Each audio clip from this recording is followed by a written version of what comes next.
Hallo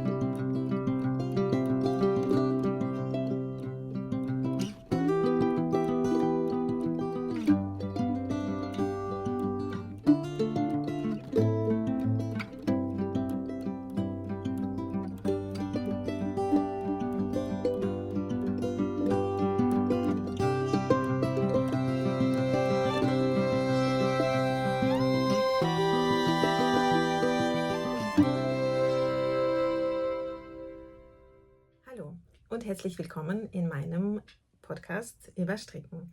Ich bin Ilona, ich bin Strickerin und Übersetzerin und ich wohne in der Stadt, die es nicht gibt, namens Bielefeld.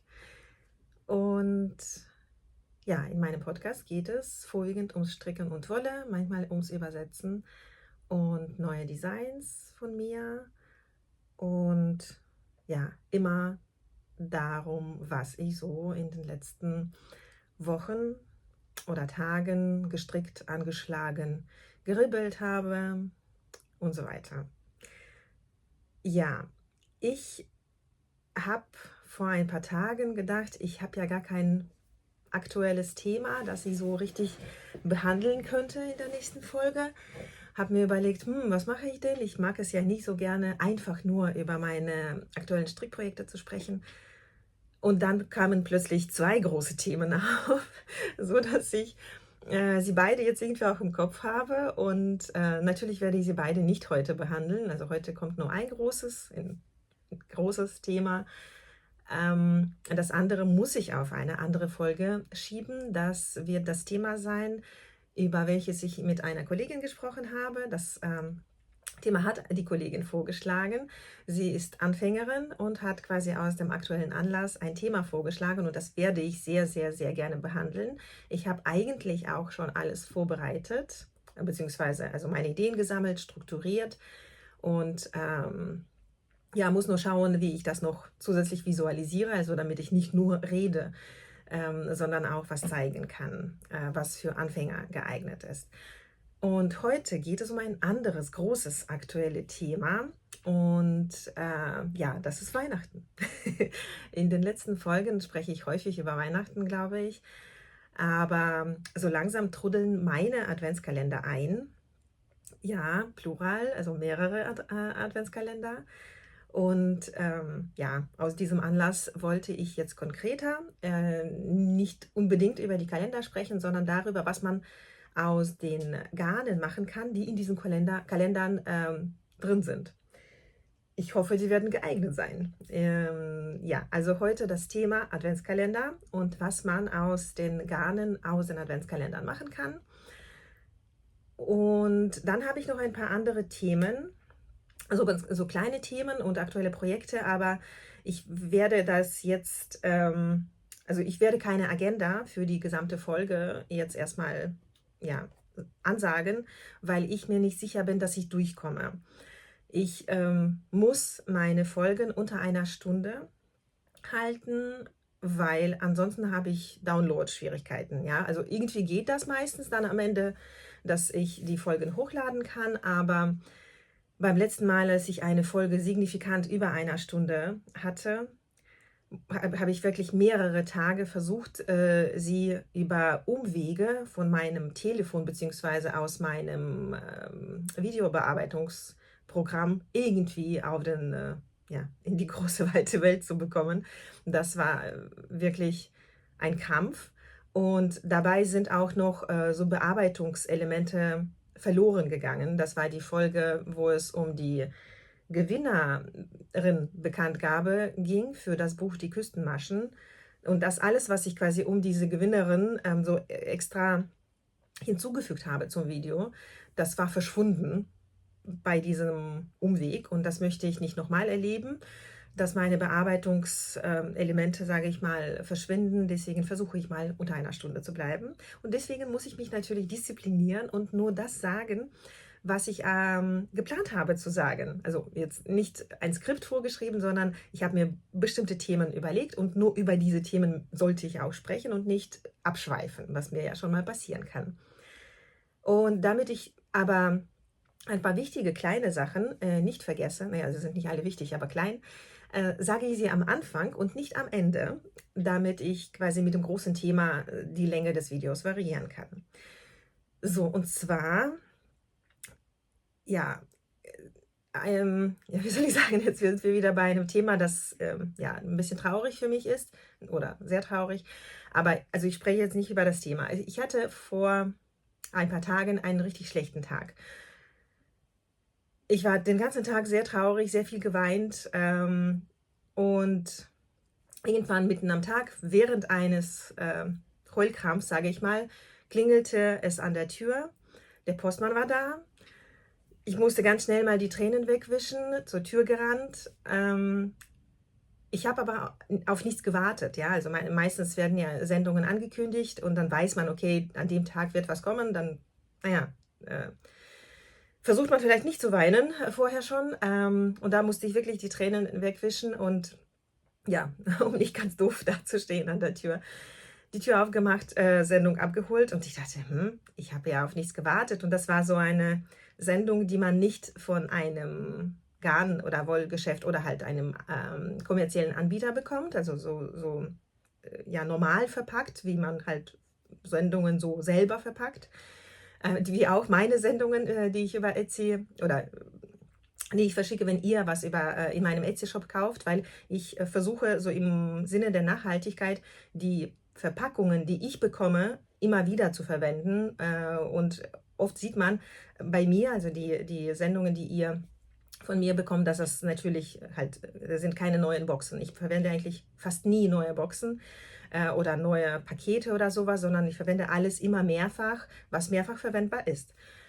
Aber zurück zu dieser Sendung. Ich habe also eine Sendung bekommen, eine unerwartete Sendung bekommen und ich habe ja, dann gelesen, von wem sie kommt und ich wusste schon, dass das was Schönes, Nettes sein wird.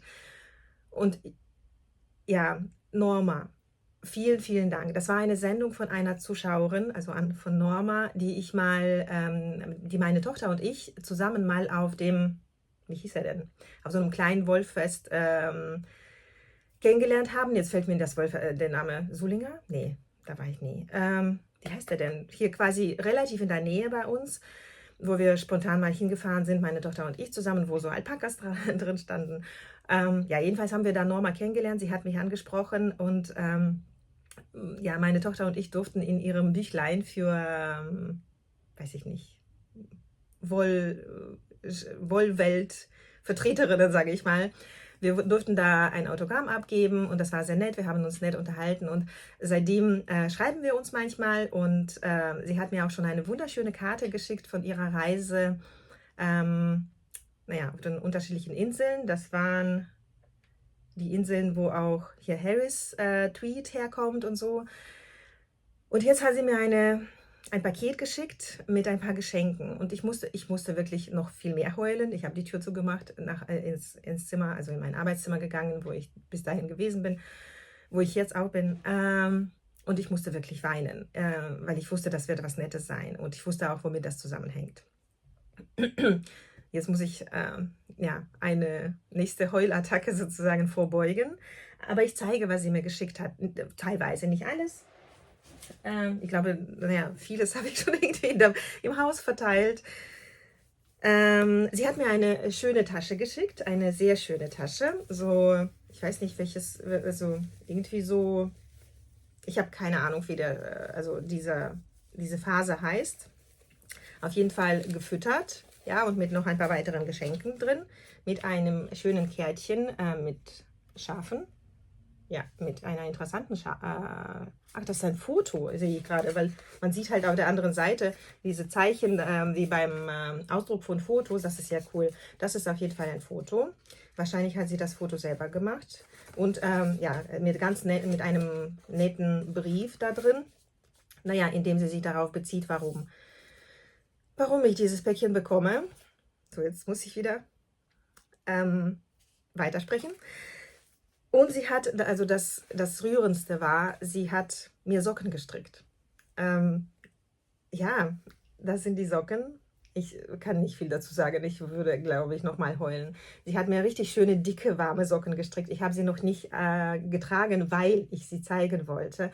Und ich wollte mich, Norma, wirklich vielen Dank. Das war so, ja, das war sehr rührend. Und ich bin auch sehr gerührt, das merkt man. Ich werde sie gleich nach dem Aufnehmen anziehen, weil ich im Arbeitszimmer, während ich arbeite, ja, gerne nur mit Socken sitze, aber dann frieren irgendwann die Füße, wenn man sitzt. Man sitzt ja meistens auch zu lange. Ja, wirklich vielen Dank. Das ist wirklich sehr nett. Ich bin nicht wirklich gut im Danken oder im ja, emotionalen Vermitteln von meinen Gefühlen, glaube ich, außer dass man mir das ansieht. Aber ich bin wirklich sehr gerührt. So, die Socken waren da drin. Ein bisschen Schokolade. Ach ja, genau, die Socken sind, glaube ich, aus Decay. Genau, sie sind aus diesem Garn offensichtlich gestrickt, weil sie mir noch ein bisschen die Reste, das ist wirklich sehr aufmerksam, sie hat mir noch die Reste reingetan, sodass ich die Socken stopfen kann, falls ich sie mal durchlaufe. Und das ist dieses Garn von Novita. Das sind Seven Brothers, 100 Gramm waren das. Wobei ich glaube, wahrscheinlich waren das keine 100 Gramm, die hier verstrickt sind. Weiß ich ehrlich gesagt nicht. Naja, schwer sind sie. Vielleicht sind das auch tatsächlich fast 100 Gramm. Da sind 75% Wolle, 25% Polyamid und das sind 200 Meter auf 100 Gramm. Ja, also Decay-Stärke, also eine richtig dicke Decay-Stärke auch noch. So ein bisschen Schokolade ist da drin. Ein bisschen was davon habe ich schon gegessen. Meine Tochter mag keine Schokolade zum Glück noch. Ein schöner Stift aus dem Ausland. Ah ja, okay, ein nachhaltiger Stift von The Lenas. Also das ist das Etikett dazu gewesen. Und hier steht zwar in Spanisch, aber lasst uns, glaube ich, also ich habe früher mal ganz gut Spanisch gekonnt, habe schon sehr lange leider nichts mit Spanisch gemacht. Ich liebe diese Sprache, nur mal so am Rande. Und werde sie wieder lernen irgendwann, wenn ich mehr Zeit habe. Auf jeden Fall steht hier aber irgendwas Ähnliches wie, lasst uns ein zweites Leben dem Stift geben. Ja, mehr kann ich davon nicht übersetzen. Spanisch ist auch nicht meine Arbeitssprache. Was war denn da drin noch? Ich gucke mal da war noch irgendwas Schönes, was ich aber schon irgendwo verteilt habe. Ja, danke. Danke auch an alle anderen Zuschauerinnen und Zuschauer, die da sind, die neu dazugekommen sind, die immer wieder kommen, die von Anfang an mit mir zusammen das Ganze hier machen und immer wieder ja, einfach nur was Nettes sagen, schreiben. Ja, das ist sehr erfüllend. Ja, nächstes Thema. Mein Sockenmojo sozusagen, also sagt man ja auf Englisch Mojo, weil, wie heißt das? Also meine Sockenstricklust ist zurück. Interessanterweise, also ich habe ich nicht erwartet. Ich glaube, das hat das mit den Socken zu tun, die mir Norma geschickt hat. Das ist ja manchmal so, dass wir Sachen wieder machen wollen, oder zumindest bei mir ist das so, die andere machen, ja, dass andere uns anstecken. Ja, ich glaube, das ist bei allen so. Und ja, als ich dann die Socken von Norma bekommen habe, habe ich mich daran erinnert, dass ich einige einsame oder halb gestrickte Socken hier bei mir rumliegen habe. Also habe ich sie geschnappt und angefangen weiter zu stricken und teilweise auch schon beendet. Und zwar die Socken für meine Tochter habe ich beendet, die zeige ich kurz, da werde ich nicht viel darüber sagen. Da sind diese beiden. Sie sind aus gut, 2 verschiedenen Wollen gestrickt, beide Sockenwollen, die diese, weiß nicht, Puder, Marzipan, was auch immer, farbene, ist auch handgefärbt, also beides sind handgefärbte Sockenwollen, Sockengarne, beide mit Polyamid. Diese ist von, Moment, ich habe irgendwo hier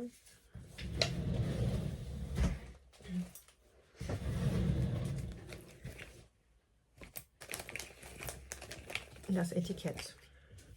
beziehungsweise die Banderole. Das ist von Ovilo Wolle, eine Färberin oder ein Färberpaar aus hier aus der Nähe von Bielefeld. Ich weiß nicht, Herford meine ich, kommen sie. Und das ist also Ovilo Socks, 75% Wolle, Merino Wolle Superwash, 25% Polyamid, für 425 Meter auf 100 Gramm, also etwas dünner, aber hat sich gut verstrickt. Passt auch sehr gut zu der anderen handgefärbten Wolle, die ich hier habe. Farbe Sand, habe ich glaube ich schon gesagt. Genau, und das ist jetzt noch natürlich übrig geblieben, das ist noch sehr viel. So, die andere Wolle, sie ist von Bed Kettu Yarns aus den Niederlanden. Ich habe die Wolle in Zwolle auf dem, wie heißt die? Also so eine Handwerkerbörse oder so, in Zwolle gekauft. War das Anfang diesen Jahres? Auf jeden Fall habe ich da 5 Minis gekauft, A20 Gramm. Und ich habe hier für die Socken für meine Tochter, das ist ungefähr Größe 32, glaube ich, habe ich also von 2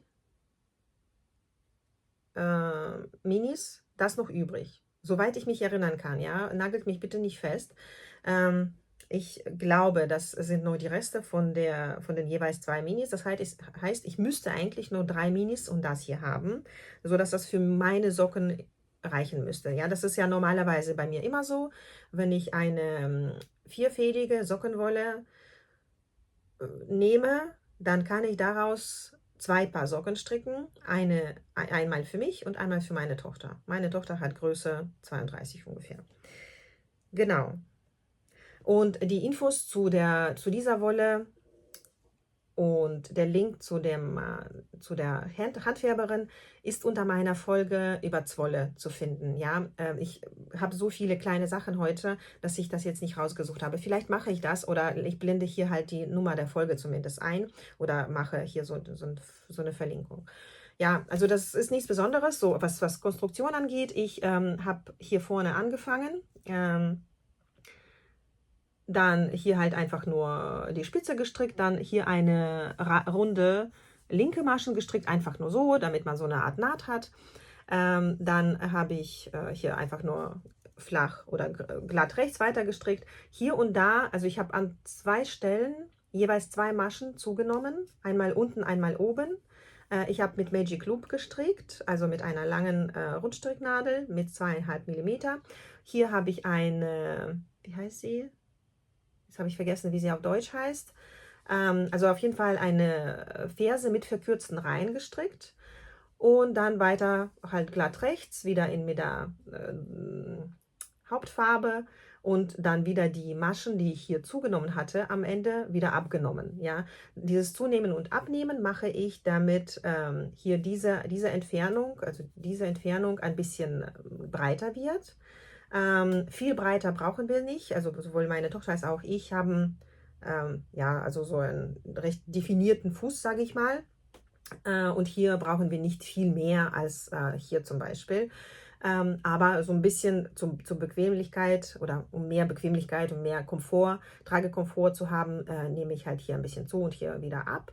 Ja, und hier dann halt zwei rechts, 2 links und irgendwie so relativ elastisch abgekettet. Das war's, ja. Und die sind beide fertig, gewaschen. Meine Tochter kriegt sie in ihrem zusammengesetzten, also von mir verpackten quasi Adventskalender. Sie hat auch mehrere Adventskalender, weil ich ja mehrere habe. Ich musste da, naja, gerecht sein. Jedenfalls kriegt sie diese Socken in einem der Tütchen, in einem von mir selbst gemachten Adventskalender oder selbst verpackten eher. Ja, also teilweise selbst gemacht, teilweise selbst verpackt. Dann habe ich an meiner Socke weiter gestrickt. Ich habe diese schon gehabt. Diese Socke habe ich ja schon gehabt. Also man sieht hier auch wieder das gleiche Prinzip. Hier und hier habe ich zugenommen. Einmal unten, einmal oben. Und hier nehme ich ab. Also beziehungsweise einmal hier abgenommen sozusagen. Also einmal zuerst direkt nach der Ferse und einmal dann ein bisschen später. So, das Genau, das ist eine Socke. Die zweite, bei der zweiten bin ich noch an der Ferse. So sieht man auch, wie man mit Magic Loop oder wie ich mit Magic Loop die Ferse mache. Und das ist auch wieder so eine Ferse mit verkürzten Reihen. Ich habe leider vergessen, wie sie auf Deutsch heißt. Bei der Bearbeitung versuche ich daran zu denken und das hier reinzuschreiben. Genau, auch hier unten, also an der Spitze, an den Zehen angefangen und dann halt einfach weiter gestrickt. Die Wolle ist total cool, ja, also gut, man sieht, sie ringelt von alleine. Ich habe hier auch zwei verschiedene Wollen, das sind diese beiden. Beide kommen von West Yorkshire Spinners, das ist, ja, wie ich immer wieder betone, meine Lieblingssockenwolle. Zu einem großen Teil, hier habe ich eine Banderole oder ein Wollausweis, wie meine Tochter sagt. Das ist die Signature von West Yorkshire Spinners. Das ist Farbe Passion Fruit Cooler. Diese Wolle habe ich auch in meinem Etsy-Shop, wenn ihr den Wunsch verspürt. Ja, die ringelt halt so schön. Ja, wenn ihr genauso wie ich zu faul seid, selbst verschiedene Wollen zu verstricken, um ja, so Streifen zu bekommen, könnt ihr wunderbar mit dieser Wolle stricken. Und das Schöne hier ist, da sind 35% Blueface Leicester. Der restliche Wollanteil ist einfach nur, sind verschiedene britische Schafwollen oder Schafsorten. Und 25% Polyamid ist das, oder? Genau, 25% Polyamid, also die ganz normale Sockenwolle. Sie ist aber, ja, also sind halt britische Wollen und BFL. Ja, sie ist also ein bisschen seidig und fühlt sich nicht Superwash an. Sie ist Superwash. Sie kann man auch wunderbar, wirklich bei 40 Grad mit ganz normaler, also ich wasche die Socken aus dieser Wolle immer ganz normal mit meiner ganz normalen Wäsche bei 40 Grad, ohne irgendwelche Sicherheitsvorkehrungen. Sie färbt nicht ab. Sie kommt raus, genauso wie sie reingekommen ist, was Größe, Breite und Konstitution oder was auch immer angeht. Ja, also ist einfach nur aus meiner Sicht sehr, sehr schöne Sockenwolle. Diese Farbe habe ich nicht im Etsy-Shop, aber ich habe da noch ein paar andere Farben. Vielleicht habt ihr da oder findet ihr da was Schönes. Sockenwollen habe ich im Moment nicht so viele. Die ist wirklich toll. Und das ist also eigentlich genau die gleiche Wolle, Signature, nur in Farbe Cherry Drop. Ja, also quasi Kirsche, würde ich sagen. Also so ein bisschen Kirsche. Wobei sie überhaupt nicht so dunkel ist, wie normale reife Kirsche quasi aussieht, in Deutschland zumindest.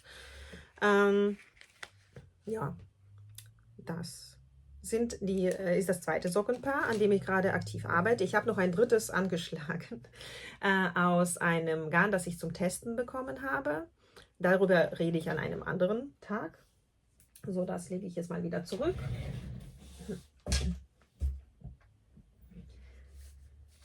So, dann habe ich, weil ich ja jetzt wieder Socken stricke, war ich mit meiner Tochter in der Stadt, in Bielefeld, in der Stadt halt einfach nur zum Shoppen und so. Was wir nicht sehr häufig machen, aber wir mussten hin, weil bestimmte Sachen müssen halt gekauft werden. Ach stimmt, das wird auch eine Folge sicherlich werden. Ich nähe etwas selber per Hand. Dazu mache ich dann eine andere Folge. Aber ich musste was zum Nähen kaufen, weil ich ja grundsätzlich eigentlich nicht nähe und ein paar Sachen nicht hatte. Oder ich habe eigentlich fast gar nichts zum Nähen, außer Nadeln, die auch so eher fancy Nadeln sind. Weil ich Nadeln, also Nähnadeln, kaufe nach dem Aussehen. Ja, ich habe da keinerlei praktischen Bezug dazu. Aber darum geht es gar nicht. So, nicht ums Nähen wird in einer anderen Folge abgehandelt. Wir waren bei Karstadt und ich habe ganz vergessen, dass man bei Karstadt auch Wolle kaufen kann, weil ich schon lange, also keine Wolle kaufe, die man bei Karstadt findet. Und dann war ich positiv überrascht, weil ich dort etwas gefunden habe, was ich online nicht so gut finden konnte. Ja, und zwar ist das diese Sockenwolle, Regia Perfect Vintage, also nee, das ist die Farbe, genau, dazu sage ich gleich was. Das ist eine Wolle, also eine selbstmusternde Wolle, ja, mit der man halt diese Socken bekommen kann. 2 Socken aus einem Knäuel. Ich habe 2 verschiedene Färbungen gekauft. Einmal diese hier, Vintage Color. Ja, und einmal, achso, nee, das ist doch die Serie Vintage Color. Und welche Color ist das? Tja, hier. Das ist, genau, das ist Farbe 01360 und das ist Farbe 01365. Ja, dieses wirkt ein bisschen dunkler in echt, als sie, nee, in der Kamera, als sie in echt ist. Ja, diese beiden habe ich gekauft und hoffe daraus, das sind 100 Gramm, genau. Also eigentlich müssten ja daraus jeweils 2 Paar werden. Ich weiß aber, klar, das ist logisch, dass ich für meine Tochter diese, ja, diese Musterung nicht erzielen kann, weil die Socke viel kleiner ist. Ich glaube, ich teste die Wolle erstmal, also stricke halt meine Größe nach Vorgaben, die ich hier wahrscheinlich irgendwo finde. Ich glaube, da drin sind die. Also irgendwie die Beschreibung, wie man es, genau, da drin. Also da drin, auf der Innenseite der Banderole ist die Beschreibung, wie man damit umgeht. Das werde ich dann halt für mich testen. Das wollte ich schon seit vielen Monaten zumindest. Und dann gucke ich, wie ich das für meine Tochter mache.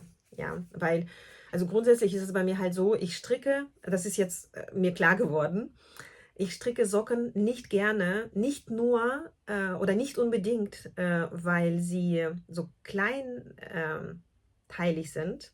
Und ich stricke halt nicht so gerne ganz kleine Sachen. Aber sie sind ja schon bequem zum Mitnehmen zum Beispiel. Ja, und wenn man irgendwo unterwegs ist, kann man so ein Sockenprojekt halt sehr bequem stricken. Bei mir hapert es meistens an der Stelle, wo ich die Farbe wechsle. Ja, wenn ich zum Beispiel die Ferse, die Spitze und das Bündchen anders mache, mit einem anderen Garn mache, dann hapert es direkt, weil ich ja dann 2 Knäuel habe. Also an der Spitze und am Bündchen nicht, aber wenn ich an der Ferse bin, dann habe ich 2 Knäuel und habe was Komplexes zu stricken. Und das hält mich dann davon ab, das mitzunehmen. Und dann bleiben sie halt einmal liegen, zweimal liegen und dann bleiben sie monatelang liegen. Also habe ich jetzt gedacht, ich stricke mal Socken erstens nach der Methode, wie ich sie von meiner Oma gelernt habe. Also von oben nach unten, nicht von unten nach oben. Mit der Ferse, die ich von meiner Oma gelernt habe. Nicht mit dieser schönen Ferse mit verkürzten Reihen, sondern mit der Ferse, ich weiß auch nicht, wie die Ferse heißt. Auf jeden Fall, da teilt man halt dann, also man strickt dann natürlich auch nur auf einer Seite. Dann teilt man die, genau, man strickt zuerst so eine verstärkte Ferse quasi runter mit der Hälfte der Maschen. Dann teilt man diese Maschen in 3 ungefähr, also in 3 Abschnitte und strickt zwischen den Abschnitten jeweils 2 zusammen. Und dann dadurch entsteht halt diese Ferse. Ich weiß auch nicht, was mit mir ist. Also ich kann überhaupt nicht über die Socken sprechen. Und die Maschenanzahl wird natürlich immer kleiner, bis man dann halt bei der Anzahl eines Drittels angekommen ist. Und dann nimmt man an den Rändern, die da ja entstanden sind, wieder zu und strickt quasi nach vorne den Fuß. Und bei dieser Art Socken zu stricken, weiß ich viel besser, wie weit ich bin. Und da muss ich halt vorher und nachher nicht zunehmen oder abnehmen. Also vor der Ferse nicht zunehmen, nach der Ferse nicht abnehmen. Weil bei mir hapert es halt immer mit diesen Zunahmen und Abnahmen. Ich möchte ja 2 gleiche Socken haben und dann muss ich immer halt die zweite Socke mit der ersten vergleichen. Wenn ich aber alle Socken nach dem gleichen Prinzip stricke, muss ich nichts vergleichen. Ja, dann sehe ich ja an der Socke, wie weit ich bin. Dann reicht es nur, wenn ich weiß, wie viele Reihen oder Runden ich vorher hatte und dann, wie viele Runden ich in der Ferse habe. Naja gut, ich merke gerade, das finde ich nicht so einfach. Aber gut, darum ging es gar nicht. So, Sockenwolle gekauft, mal gucken. Genau, dann kommen wir jetzt zum Hauptthema endlich, weil ich merke, ich bin schon bei 30 Minuten. Ein bisschen was schneide ich raus, aber ich habe noch nicht mit dem Hauptthema angefangen. Also fange ich mit dem Hauptthema an. Nee, eine Sache noch, tut mir leid für dieses Hin- und Herspringen. Eine Sache noch, die wichtig ist, die ich nicht vergessen wollte. Am 2. und 3. Dezember macht Elke Bohai von Bohai Jans, glaube ich, nicht Bohai Garne, sondern Bohai Jans nennt sie sich, wieder so ein Come Together oder so ein offenes Atelier. Sie hat ja jetzt neue Räumlichkeiten oder zumindest größere Räumlichkeiten mit neuen Räumlichkeiten zusammen. In Düsseldorf befindet sich das Ganze. Und sie öffnet quasi wieder ihre Türen für alle, sodass alle am 2. und 3., ich weiß nicht genau die Uhrzeiten, aber ich denke mal so zwischen 10 oder 11 Uhr und 16, 17 Uhr muss auf jeden Fall irgendwie alles offen sein. Sie freut sich auf alle Besucherinnen und Besucher und man kann bei ihr wunderschöne handgefärbte Garne kaufen, unterschiedlicher Qualitäten. Ich habe auch ein paar, nicht viele Garne von ihr und die waren so schön für mich, dass ich sie immer noch nicht verstrickt habe, weil ich auf ein besonderes Projekt warte. Ich weiß noch nicht, ob ich dann da sein werde. Wenn, dann bin ich am 3. Dezember da, weil ich am 2. was anderes vorhabe. Ja, vielleicht habt ihr Lust, Elke in ihrem Atelier zu besuchen und ihre Garne und die Kunst, die sie auf Instagram auch erwähnt hat, zu bestaunen. Jetzt weiß ich nicht, von wem die Kunst ist. Ich habe hier und da mal Fotos oder Videos gesehen von den wunderschönen Bildern, die an den Wänden hängen. Also ich denke mal, das lohnt sich. Ich war noch nie da, aber ich habe nur Gutes gehört. So, und jetzt das Hauptthema. Adventskalender. Meine Adventskalender kommen an. 3 habe ich schon da. 2 davon habe ich so richtig gekauft. Und ein Adventskalender ist so ein Tausch-Adventskalender. Sage ich gleich. So, grundsätzlich für diejenigen, die noch nie einen Adventskalender bestellt haben und nicht wissen sollten, falls es solche gibt, was das ist. Es gibt Garn-Adventskalender. Davon gibt es, sage ich mal, 3, 4 unterschiedliche Arten. Oder 2 grob verteilt Arten. Es gibt Adventskalender mit einem Ministrang pro Tag, also sprich 24 Ministränge. Und für Weihnachten oder für den 4. Advent gibt es dann normalerweise einen normal großen Strang. Das Ganze läuft meistens entweder in Fingerring-Stärke, also Sockengarnstärke, oder Decay-Stärke, also so Stärke von 200 bis 250, 260 Meter auf 100 Gramm. Dann gibt es noch Adventskalender mit 12 Ministrängen und einem normal großen Strang. Und es gibt Fade-Sets. Ja, die gibt es auch entweder in Fingerring oder in Decay-Stärke. Und man kann mit denen faden. Also man kann quasi einen Farbübergang mit unterschiedlichen Strängen erzeugen. In der Regel sind das so 4 bis 5 Stränge für jeden Adventssonntag. Ja, je nachdem halt, wie viele Sonntage bis Weihnachten sind. Ich glaube, dieses Jahr sind nur 4. Ich habe Ich habe insgesamt 3 Adventskalender bestellt, nur 2 bisher bekommen. Von dem 3. habe ich noch nichts gehört. Der müsste aus Großbritannien kommen. Ich muss da mal nachfragen. 2 habe ich aber schon bekommen. Das sind beides 24 Ministrang und ein Großstrang-Kalender in Sockengarnstärke. Die zeige ich jetzt. Also nicht die Kalender natürlich, sondern von wem sie sind. Viel kann ich nicht zeigen. Viel kann ich noch nicht zeigen. Also einmal habe ich was von Olivia und Oliver Fibers aus Niederlanden oder Dänemark. Dänemark. Ich meine Dänemark. Ich bin echt schlimm heute. Steht das hier nicht? Also Olivia und Oliver Fibers werde ich hier schreiben und in der Beschreibung natürlich verlinken, wo ihr übrigens auch meine ganzen Kontaktdaten findet. Steht denn hier irgendwas? Also hier gibt es so ein schönes Kärtchen mit den Informationen zu dem Adventskalender. Und da sind 24 Stränge, die einen balancierten, sage ich mal, Fade ergeben. Das ist natürlich sehr schön. Dann kann man was Zusammenhängendes daraus stricken. Das ist meistens so bei Adventskalendern, glaube ich. Ich finde nur nicht die Info dazu. Genau, und ich habe die Beleuchtung ist jetzt ein bisschen schlecht.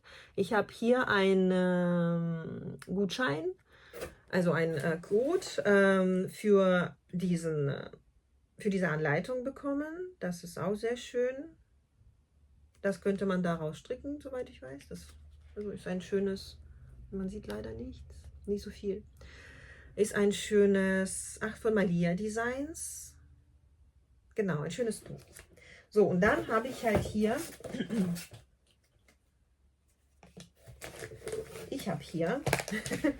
ganz viele kleine Tütchen. Und für den 25. Tag, also 25. Dezember, habe ich einen großen Strang. Ich bin sehr gespannt. Wir werden den Adventskalender zusammen auspacken. Also ihr und ich, wir. Ich werde ja, jedenfalls so der Plan, wie heißt das, Vlogmas machen. Und da packe ich dann jeden Tag jeden Adventskalender aus. Entschuldigung für die vermutlich ganz lauten Geräusche.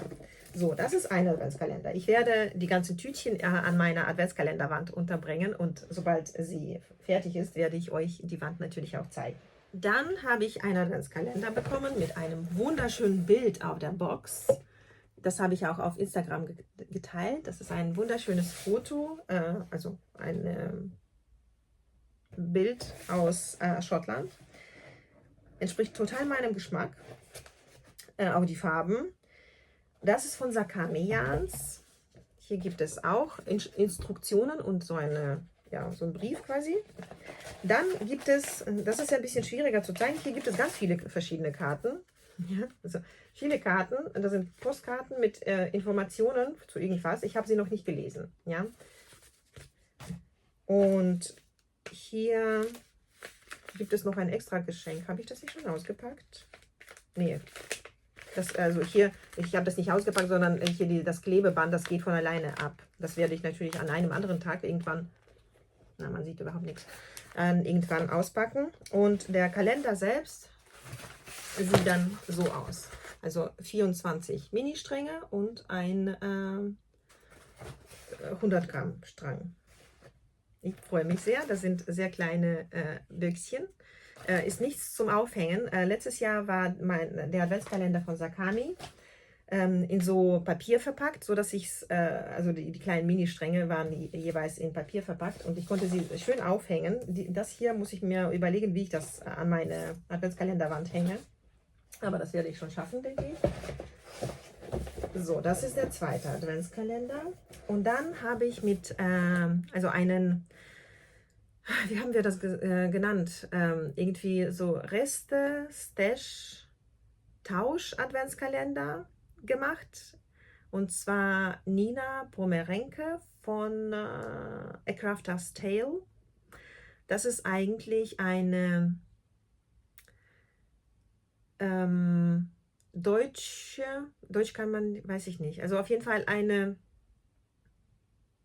muttersprachlich deutsche Kreative, die in Schweden zu einem großen Teil, soweit ich das verstanden habe, aufgewachsen ist und dort auch lebt mit ihrem Mann und Kindern. Sie macht einen Podcast, heißt A Crafter's Tale. Und sie macht auch, sie färbt Garne mit Pflanzen, Naturgarne. Und sie hat ja so ähnliche Vorlieben, was Garne angeht, wie ich. Also habe ich sie mal angeschrieben, beziehungsweise ich habe nicht nur sie angeschrieben, ich habe noch viele andere Podcasterinnen angeschrieben, aber es hat sich herausgestellt, dass nur wenige die gleiche Garnvorlieben haben, also insbesondere was Naturgarne und plastikfrei angeht.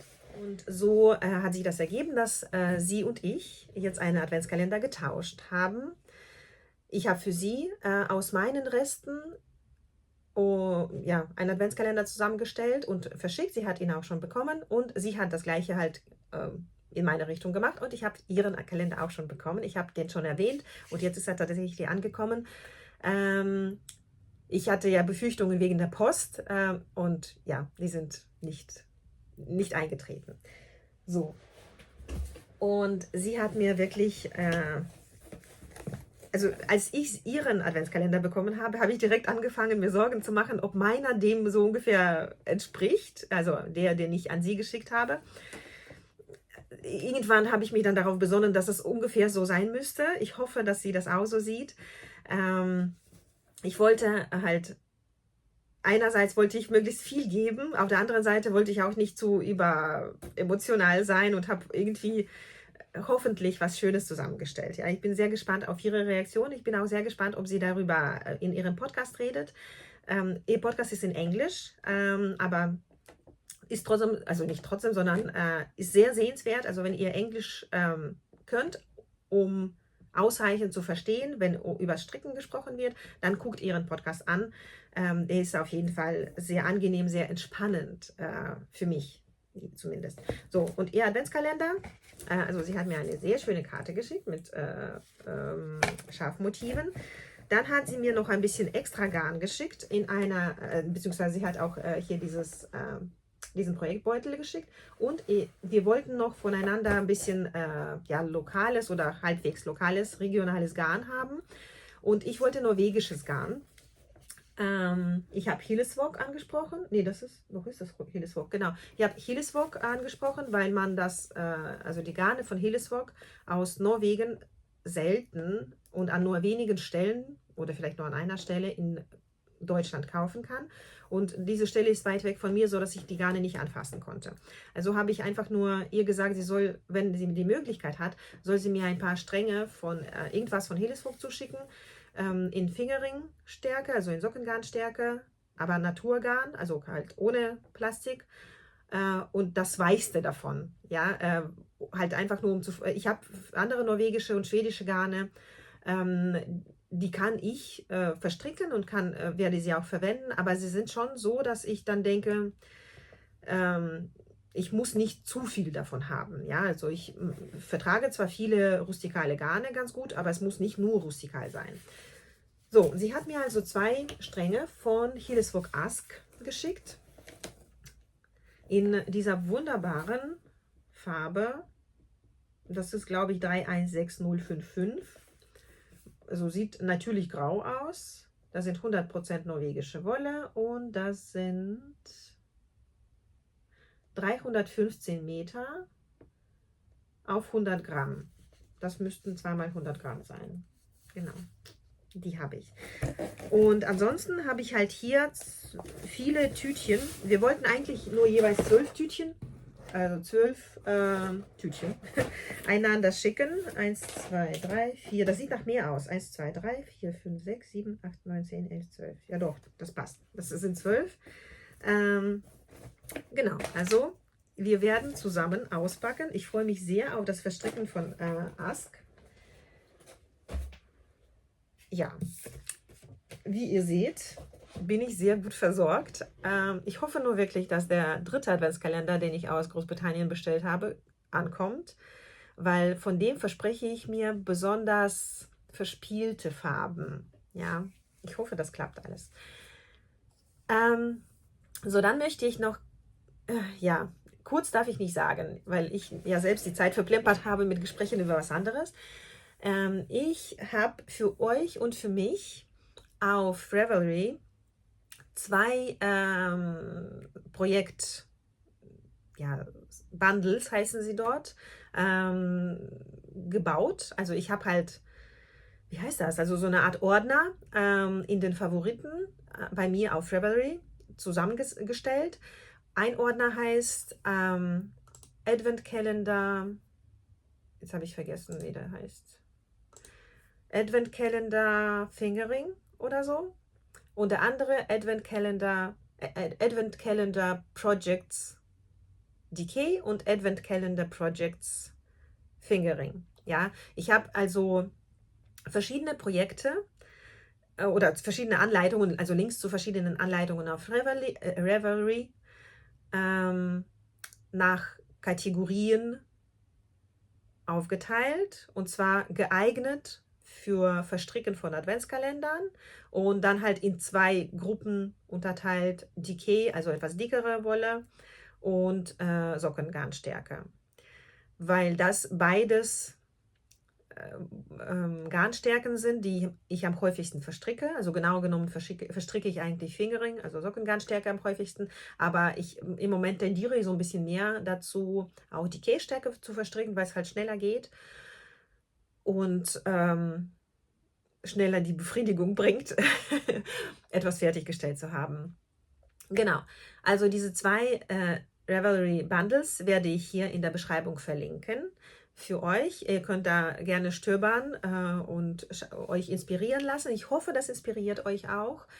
Und ich habe ein paar Projekte aus diesen beiden Bundles rausgeguckt, um sie hier halt kurz vorzustellen. Nicht unbedingt, weil ich sie stricken möchte, beziehungsweise teilweise schon, aber teilweise einfach nur sind da zwei, glaube ich, Projekte dabei, oder da sind mehrere. Aber ich habe zwei rausgegriffen, weil ich sie besonders cool finde. Und deswegen spreche ich hier darüber. So, und zwar, ich muss mal gerade schauen, also 1, 2, 3, 4, 5. 5 Projekte habe ich rausgeguckt. Davon will ich eins definitiv stricken, beziehungsweise ich will eigentlich eins, zwei, ich will alle 5 davon stricken. Aber eins plane ich zu stricken aus einem meiner Adventskalender. So, und zwar die erste Anleitung, die ich vorstellen möchte, ist die Anleitung Sock Opus von Michelle Hunter. Wie ihr seht, ist es eine Strumpfhose, die total cool aussieht. Und als Kind habe ich sowas tatsächlich getragen. Meine Mutter, also wir haben auf einer Insel im fernsten Osten der Sowjetunion gelebt. Das ist die Sachalin-Insel oder Insel Sachalin. Und da hat man richtigen Winter. Ja, wir hatten auch schon mal im Mai noch Schnee liegen. Und im Winter gab es halt richtig Schnee, also so wie in Norwegen, 2, 3 Meter hoch. Wenn man die Straße mal irgendwie sauber gemacht hat, dann konnte man wirklich so von der Straße ab so Gänge in diesem Schnee bauen, was wir auch getan haben. Da haben wir sehr viele gestrickte Sachen getragen, unter anderem halt sowas Ähnliches wie diese Strumpfhose. Und es reizt mich sehr, sie zu stricken. Sie wird aus einem Sockengarn oder aus Sockengarnen gestrickt. Also man kann natürlich die Garne beliebig zusammenstellen. Ja, vielleicht möchte jemand von euch das für sich oder für Kinder. Ja, für ein Kind wird das wahrscheinlich nicht gehen, beziehungsweise für Kinder gibt es das vielleicht auch. Ich habe das jetzt nur für Erwachsene gefunden. Es gibt 3 Größen, also Small, Medium und Large. Weiß ich noch nicht. Muss ich mal gucken, ob da irgendwas für mich passt und ob ich sowas stricke. Man kann sowas natürlich auch als Leggings stricken. Ja? Also man muss das nicht mit einer quasi Socke unten stricken, sondern sich die Arbeit verkürzen und einfach nur die Leggings stricken. Das ist ein Projekt, das ich hier erwähnen wollte. Das zweite ist das, was ich tatsächlich in Angriff nehmen möchte, beziehungsweise was ich schon auf einer anderen Ebene in Angriff genommen habe. Das ist der Everyday Knit Skirt von The Autumn Acorn oder Judy Jarrell. Judy ist eine Designerin und Färberin, soweit ich weiß, aus den USA, mit der ich schon seit ein paar Monaten kooperiere. Ich übersetze nämlich ihre Anleitungen aus dem Englischen ins Deutsche und sie veröffentlicht die deutsche Übersetzung dann in ihrem Ravelry Store und ich veröffentliche gleichzeitig die deutsche Übersetzung, die ja von mir stammt, mit ihrer Erlaubnis in meinem Patreon-Kanal. Eine habe ich schon veröffentlicht, das ist die für ein Kleid, Ever After Dress, ein Kinderkleid, also ein Mädchenkleid. Und das könnt ihr dann nach wie vor auf meinem Patreon-Kanal bekommen, wenn ihr Mitglieder werdet. Und den Rock übersetze ich gerade und werde vor dem Eröffnen des ersten Adventskalenders übersetzt haben. Also bis Ende November übersetze ich den und dann wird er bei mir auf Patreon veröffentlicht, beziehungsweise auch in ihrem Ravelry Store veröffentlicht in deutscher Sprache. Bisher sind alle Anleitungen von ihr in Englisch nur. Und dann könnt ihr entweder auf Ravelry die Anleitung kaufen, wenn ihr wollt natürlich, oder halt durch das Beitreten zu meinem Kanal die Anleitung so als Geschenk bekommen. So, und dieser Rock wird auch aus Sockengarn,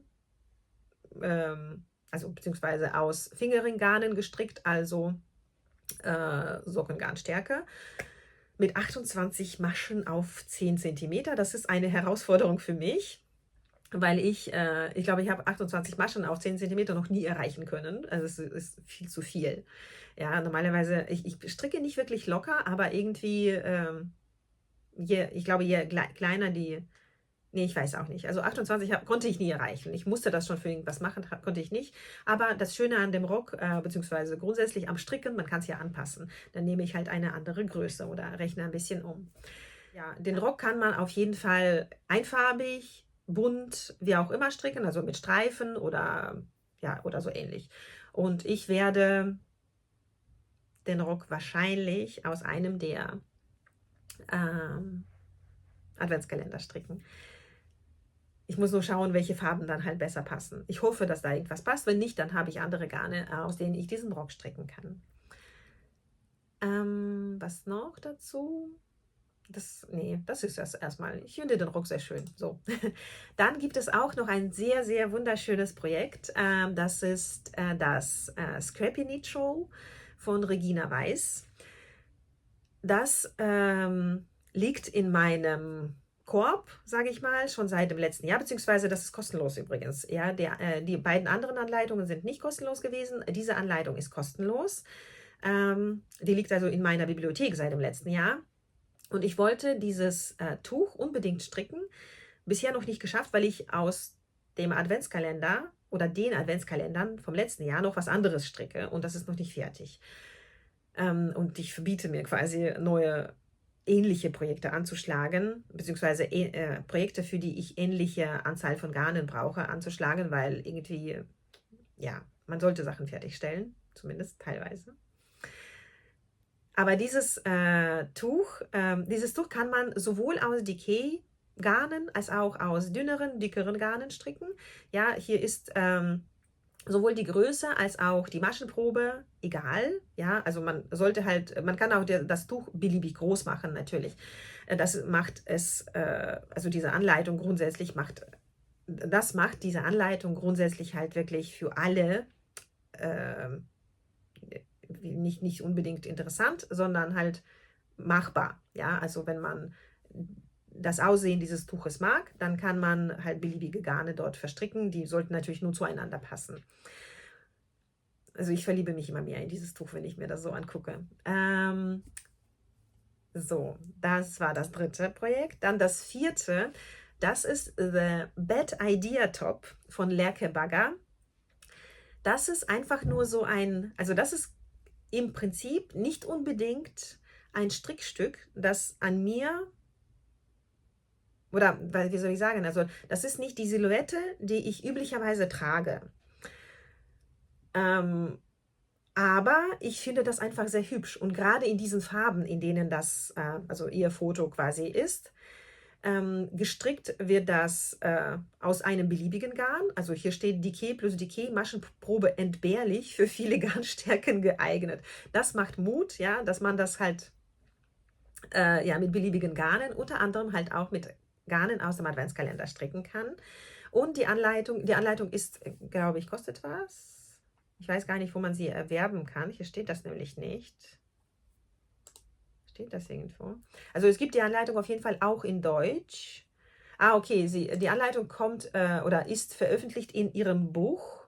Ich glaube, man kann sie über Ravelry nicht kaufen, aber vielleicht kann man sie irgendwo anders kaufen. Ja, das habe ich jetzt, also sie hat eine Internetseite, müsste man nachforschen, aber auf jeden Fall ist das ein sehr hübsches Strickstück, einfach nur und was Cooles, was Besonderes. Und das letzte Projekt oder die letzte Anleitung, die ich hier so vorschlagen möchte oder halt zeigen möchte, einfach nur weil ich denke, dass ich sie stricken werde, ist der Habitation Throw, also so eine Art Überwurf oder Tuch oder halt Decke, je nachdem, wofür man es braucht, von Helen Stewart. Das ist auch ein sehr einfaches Projekt, wie viele andere. Ich wollte gerade sagen, wie das, was ich aus einem Adventskalender vom letzten Jahr stricke, aber das andere ist, glaube ich, gar nicht so für alle einfach. Das ist auch ein anderer Throw. Wie heißt denn das? Also halt so ein rundes Tuch, das ich stricke oder runde Decke. Ja, also ich glaube, ich werde den Habitation Throw aus einem der Adventskalender auch stricken. Und zwar hoffentlich aus dem letzten, der noch nicht angekommen ist, aus Großbritannien, weil ich denke oder ich mir erhoffe, dass die Farben so ähnlich sein werden wie in den Fotos, die ich jetzt gezeigt habe oder in dem Foto, das ich gezeigt habe. Also quasi gedämpfte, helle, aber halt so verspielte Farben. Das würde ich, glaube ich, gerne machen mit diesem Adventskalender. Vor allem, weil es Superwash sein wird, also werde ich das nicht so gut ja, an mir tragen wollen. Aber ich wollte halt wegen der Farben, wollte ich diesen Adventskalender haben und den kann ich dann in so einem Überwurf oder so einem Tuchdecke verwenden, einsetzen. Das ist ein kleiner Einschub von der Ilona aus der Zukunft, also 3 Stunden später.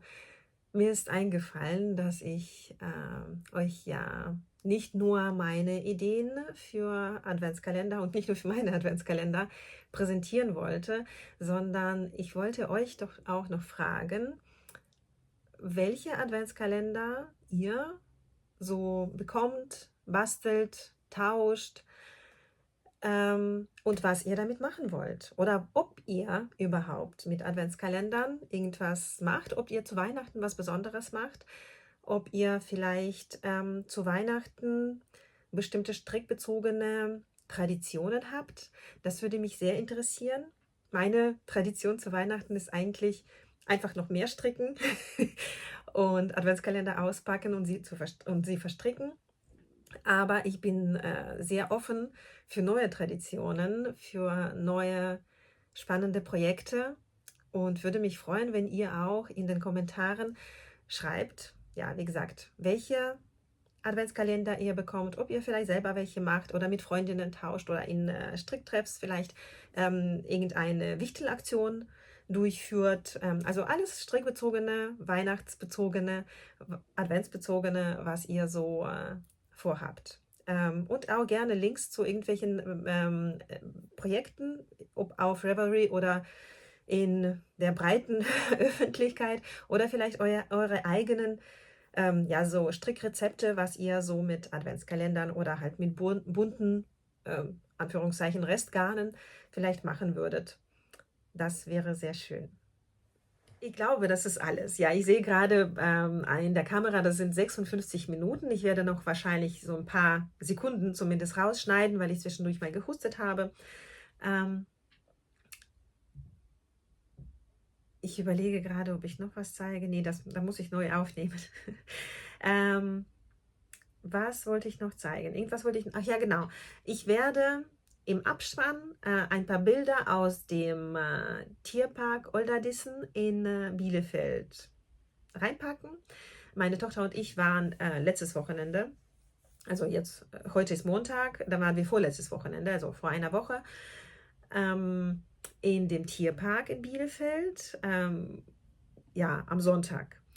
Grundsätzlich ist am Sonntag immer voll eigentlich im Tierpark und ein paar Wochen davor hat der Tierpark 2 neue Bärinnen bekommen, also 2 Jungbärinnen. Ich habe irgendwie Schwierigkeiten, das Wort Bär und Bärin auszusprechen.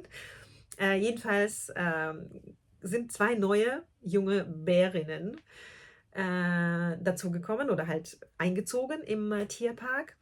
Wir haben schon einen alten Bären gehabt. Und ich habe im Radio halt gehört, dass da 2 neue Bärinnen eingezogen sind und dass der Bär gar nicht erfreut war.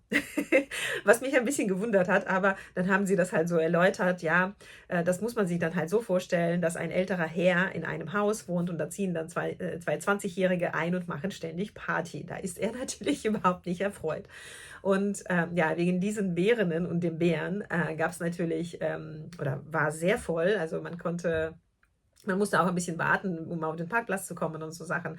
Aber dann ging alles gut. Der Tierpark ist recht groß. Die Menschenmassen haben sich gut verteilt. Also es hat überhaupt nicht gestört, dass da viel los war.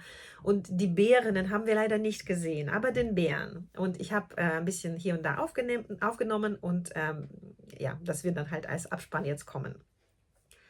Ja, und andere Themen, die ich mir alle vorgenommen habe für heute, muss ich dann halt schieben. Das heißt, ich habe jetzt ganz konkrete Pläne für die nächsten 2 Folgen.